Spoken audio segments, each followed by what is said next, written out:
आमिर ज़िया साहब, ये जो अब तक आपने बातें सुनी इस हवाले से और कल कराची में होने वाली बारिश से आपको लगता है कि कोई फर्क पड़ेगा कराची के मैंडेट पे? और इस बात पे गौर करें कि मुस्तफा कमाल साहब बड़े कॉन्फिडेंटली कह रहे हैं कि हम 2013 वाली पोजीशन पे वापस जा रहे हैं एमक्यूएम पाकिस्तान। तो क्या आपको लगता है कि एमक्यूएम का वो मोटर मुतहरक हो गया है, कनेक्ट कर चुका है और इस दफा वो एक गेम चेंज हो सकती है जो पिछले कई सालों में नहीं हुई कराची में? देखिए, दो तीन बातें। पहली तो जो ज़मीर हैदर साहब फरमा रहे हैं, इन्होंने 3 मंजरनामे रखे और मैं बड़ी हद तक एग्री करूंगा। और मुझे तीसरे मंजर कि एक मखलूत हुकूमत हो और उसमें तमाम ही जो PDM2 कह लें आप उसको, वो आपके सामने जो है लीड कर रही हो। तो इस चीज़ के मुझे बहुत ज़्यादा एक इम्कानात नजर आते हैं। अच्छा, जहाँ तक ये ताल्लुक है कि बिलावल साहब ने बहुत सख्त पोजीशन ली हुई है नून लीग के खिलाफ, तो अगर उन्हें अपनी पार्टी का एहा करना है पंजाब, तो वो फिर मजबूर है कि वो नून लीग पे तनकीद करें। लेकिन उसके मुकाबले में हम देखते हैं कि नून लीग बहुत संभल के अभी तक खेल रही थी। अतः वाले इल्जाम अगर आप निकाल दें तो उन्होंने उस तरह से जारहानापन नहीं दिखाया जी। तो बिल्कुल आगे चलकर ये दोनों जमातों में कुर्बतें होती हैं और बिल्कुल ये बात है कि कौन सी पार्टी ड्राइविंग सीट पे होगी वो फैसला करेगा कि कौन कितने सीट्स लेता है। पीपल्स पार्टी जो है, अगर पीपल्स पार्टी के दावे अपनी जगह, वो तो सिंध से 50 सीट्स 61 में से 50 नशिस्तों का दावा कर रहे हैं, नासिर हुसैन शाह साहब ने किया और उनके सीनियर अरकान ने, लेकिन कम से कम 40, 42, 43 सीट भी अगर मिल जाए उनको, उसको आप रूल आउट ना करें सिंध से, तो उनकी पॉकेट में, उनकी जेब में है। उसके बाद फिर वो बलूचिस्तान से, KP से, साउथ पंजाब से और सेंट्रल पंजाब से भी अगर वो आ जाते हैं, फर्ज करें 60, 65, 70 सीट के ऊपर, तो फिर एक बहुत इन्फ्लुएंशियल ग्रुप होगा। और जरदारी साहब को ये आर्ट आता है कि वो कहते हैं आजाद उम्मीदवारों को भी अपने साथ मिला सकें, वो रूठे हुए जो है मुख्तलिफ पोलिटिकल पार्टीज उनको साथ मिला सकें, then it will be anybody's game.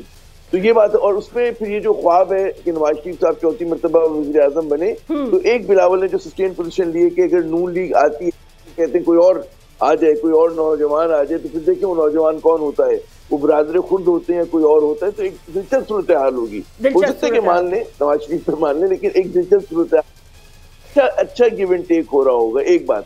अच्छा, आखिरी बात जो आपने कराची की बारिशों से, देखिए कराची में बारिश होती है, कराची में बेशुमार हमारा कुत्ते घूमते हैं, लोगों को भंबोड़ रहे होते हैं, कराची में स्ट्रीट क्रिमिनल है, कराची में कूड़ा करकट नहीं उठता। लेकिन हमारे यहाँ जो दिलचस्प बात है, और सिर्फ कराची की नहीं, देही सिंध में भी यही सूरत हाल है, तो वहां पर लोग अगर कारकर्दगी पे देखते तो पता पीपल्स पार्टी ना होती। सही बात है। तो पीपल्स पार्टी का जो भी हमारे यहाँ जो है कैप्टिव वोटर होता है, तो रिगार्डलेस ऑफ परफॉर्मेंस कुछ भी करें, कोई भी बात करें, लोग वोट देते। तो मैं देख रहा हूँ कि जहाँ पे देही सिंध में पीपल्स पार्टी मजबूत है, तो शहरी सिंध में वो जरा सा गेन करेगी। उनकी 2-3 नशिस्तें तो रिवायती तौर पर होती हैं, एक आध नशिस्त उनको ज्यादा मिलने का इम्कान है।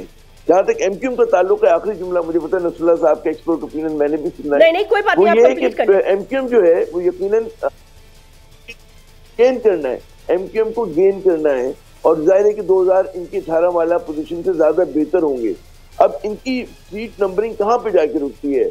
8-10 पे रुकते हैं, 12-14 पे रुकते हैं, ये it is anybody's game. Hyderabad में भी 3 सीट्स हैं, तो उसमें कम से कम 1 या 2 निश्चितें जो है एमक्यूएम लेगी, एक पीपल्स पार्टी की हो सकती है।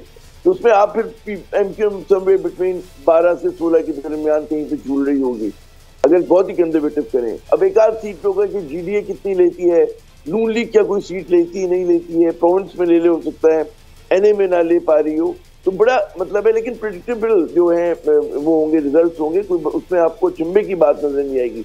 PTI का वोटर कितना निकलता है, क्योंकि PTI बिल्कुल बतौर जमात आउट हो चुकी है जी, लेकिन उसकी पॉकेट्स बड़ी मजबूत है, पढ़े लिखे लोगों में बहुत मजबूत है।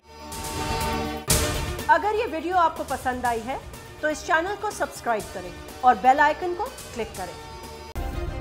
सब्सक्राइब करें और बेल दबाएं ताकि कोई खबर रह न जाए।